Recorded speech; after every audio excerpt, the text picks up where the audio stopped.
আমি যোৱা 10 তাৰিখে গুৱাহাটী ৰাজীৱ ভৱনৰ সন্মুখত আমি এটা মূল মন্ত্ৰ ৰাজহুৱা কৰিছিলোঁ, ৰাইজৰ পদূলিত ৰাইজৰ কংগ্ৰেছ, কংগ্ৰেছ যাব ৰাইজৰ ওচৰত। আৰু তাৰে এটা অংশ হ'ল যে আজিৰ পৰা এটা 5 দিনীয়া কাৰ্যসূচী কংগ্ৰেছ দলে অসমৰ বিভিন্ন বাগান অঞ্চলৰ ভিতৰত লৈছে। 5 দিনৰ ভিতৰত 100টা বাগানৰ ভিতৰত সজাগতা সভা, যাৰ ফলত আমাৰ বাগানৰ অঞ্চলৰ মূল দাবী তেওঁলোকৰ মজুৰি বৃদ্ধি কৰা, জনজাতিকৰণ কৰা, মাটি পট্টা দিয়া আৰু তেওঁলোকৰ সুৰক্ষা প্ৰদান কৰা, বিশেষকৈ মহিলাসকলক সুৰক্ষা প্ৰদান কৰা আৰু বাগান অঞ্চলৰ ভিতৰত আৰু উন্নয়ন হোৱা, এইখিনি লৈ এটা সজাগতা অভিযান আমি আৰম্ভ কৰিছোঁ। দুখ লাগে যে কংগ্ৰেছৰ দিনত আমি আমাৰ এটা ৰাজনীতি যোগেদি আমি বাগান অঞ্চলৰ প্ৰতিনিধিসকলক ৰাজনৈতিকভাৱে এটা উপযুক্ত মঞ্চ দিয়া গৈছিল। অধ্যক্ষ চকীত আমাৰ দিনত এজন বাগানৰ প্ৰতিনিধি, বাগানৰ নেতা আছিলে। উপ অধ্যক্ষ চকীত এজন বাগানৰ জ্যেষ্ঠ নেতা আছিলে। মন্ত্ৰীসভাৰ ভিতৰত আমি বাগানৰ জ্যেষ্ঠ নেতা, বাগানৰ পৰা ওলাই অহা জ্যেষ্ঠ নেতাসকলক আমি দেখা পাইছিলোঁ। বিধায়কসকলৰ মাজত আমি ভোকল বিধায়কসকলক আমি দেখা পাইছিলোঁ। কিন্তু যেতিয়াৰ পৰা হিমন্ত বিশ্ব শৰ্মা ডাঙৰীয়া অসমৰ মুখ্যমন্ত্ৰী হৈছে, এতিয়া আমি বাগানৰ সম্পৰ্কত আমি একো উন্নয়নমূলক কথা আমি আলোচনা হোৱাটো আমি দেখা পোৱা নাই। মাত্ৰ এটাহে আলোচনা অসমৰ ভিতৰত যে কোন মন্ত্ৰীৰ কোন পৰিবাৰে ক'ত বাগান কিনিছে, ইয়াৰ বাহিৰে আৰু একো আলোচনা বাগান সম্পৰ্কত হোৱা নাই। ইয়াৰ বাগানৰ প্ৰতিনিধিসকলকো নিমাত কৰা গৈছে, দুৰ্বল কৰা গৈছে, যাৰ ফলত আমাৰ চাহ উদ্যোগ, চাহ শ্ৰমিকৰ অধিকাৰ, আজি তেওঁলোকৰ মানৱ অধিকাৰ একদম কাষত বা আঁতৰাই এইখন চৰকাৰে ৰাখিছে। মাত্ৰ কংগ্ৰেছ দলে আজি তেওঁলোকৰ হৈ মাত মাতিব আৰু পৰৱৰ্তী দিনত শিক্ষা, চিকিৎসা, উন্নত ৰাস্তা, মানৱ অধিকাৰ, শ্ৰমিকসকলৰ মজুৰিৰ ওপৰত, আমাৰ সৰু ক্ষুদ্ৰ চাহ খেতিয়কৰ ওপৰত জোৰ দিয়াত আমি প্ৰচেষ্টা লৈছোঁ। আজি মাত্ৰ আৰম্ভণিয়ে 5 দিন 100টা বাগানৰ ভিতৰত ৰাইজৰ পদূলিত ৰাইজৰ কংগ্ৰেছৰ অংশ হিচাপে আমি বাগানে আমি সজাগতা সভা আয়োজন কৰিছোঁ। মই ক'লোৱে যে আমি আমাৰ দিনত যিসকলে গৰজি উঠিছিল আজিৰ তাৰিখত নিমাতিকনীয়া। কিয় আজি বাগানবোৰ বন্ধ হৈ গৈছে, শ্ৰমিকসকলে খালী পেট আজি ৰাতি শুবলৈ হৈছে, আজি PF পোৱা নাই, আৰু সেই বাগানৰ প্ৰতিনিধিসকল যিমানবোৰ আছে নিমাতিকনীয়াৰ দৰে বহি আছে। জুবিন গাৰ্গৰ ন্যায় প্ৰক্ৰিয়া পলম হৈছে নেকি? যে গৰিমা শইকীয়াগৰাকীয়ে আজি কৈছে যে 10 দিনৰ ভিতৰত ন্যায় লাগে বুলি। চাওক, আমি ন্যায় কেতিয়া যে কৰা গ'ল কেতিয়া আমি গম পাম? যেতিয়া পৰিয়ালে সন্তুষ্টি প্ৰকাশ কৰিব, যেতিয়া কোৰ্টে কনভিকশ্যন কৰিব। কোৰ্টৰ ভিতৰত মুখ্যমন্ত্ৰী যে সংবাদমেল কৰি আছে সেইটোতো প্ৰমাণ নহয়, তাৰ আধাৰৰ ওপৰতো কোৰ্টো কনভিক্ট নকৰে।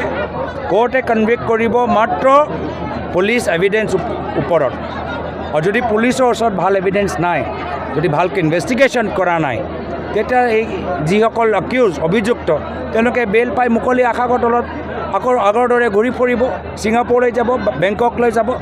তো অসম আৰক্ষী, অসম চৰকাৰৰ দায়িত্ব যে তেওঁলোকে গভীৰ তেওঁলোকে এলিগেশ্যন লগাইছে, চাৰ্জ লগাইছে, সেইখিনি কোৰ্টৰ ভিতৰত প্ৰমাণ কৰিবলৈ তেওঁলোকে উপযুক্ত তদন্ত কৰক আৰু পৰ্যাপ্ত এভিডেন্স তেওঁলোকে সংৰক্ষণ কৰক। 10 দিনৰ ভিতৰত বিচাৰিছে।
কমিটির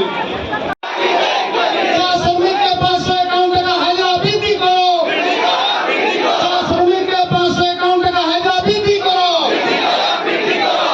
মজদুর আদিবাসী के মাটি পাটা দেখ লাগে জনগোষ্ঠী আদিবাসী ওই ভাইটি ওই সাইডে ক্যামেরা আছে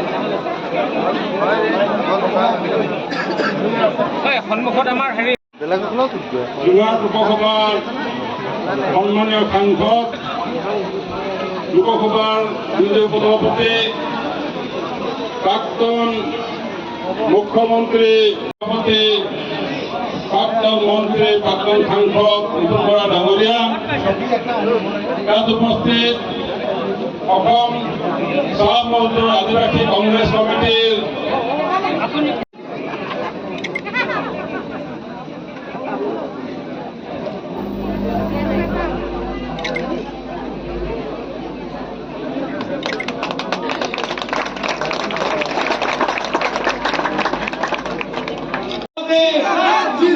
সিদ্ধান্ত ল'ব লাগিব কি অহা বছৰ আপোনালোকে 10 বছৰ পদুম ফুলৰ চৰকাৰ দেখিলে, অহা বছৰ যদি আমাৰ কংগ্ৰেছৰ নেতৃত্বৰ চৰকাৰ বিচাৰে আপোনালোকে এটা নিৰ্ণায়ক ভূমিকা ল'ব লাগিব।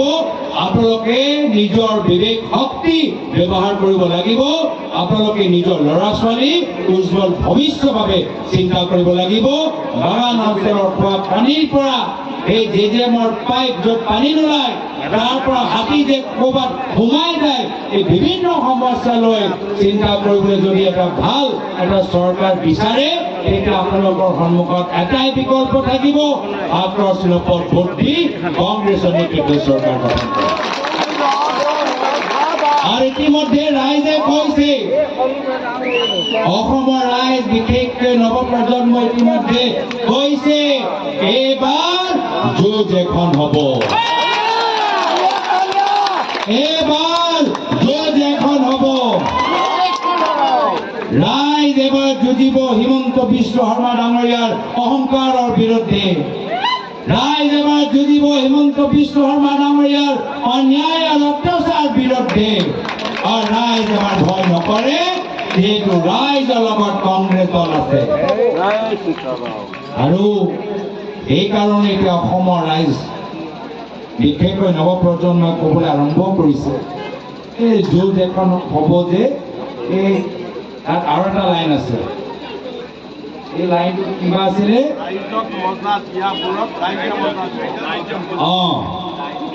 মনত আছেনে নাই? ৰাইজক মজা দিয়াবোৰক এইবাৰ ৰাইজে মজা দিব। তো সেইকাৰণে সজাগ হৈ থাকক, প্ৰস্তুত হৈ থাকক। 6 মাহৰ পিছত বিজেপিক মজা দিয়া সময়টো তাৰ কাৰণে বাট চাই থাকক। এইখিনি কথা কৈ নিজৰ সময় সামৰিছো। ধন্যবাদ। জয়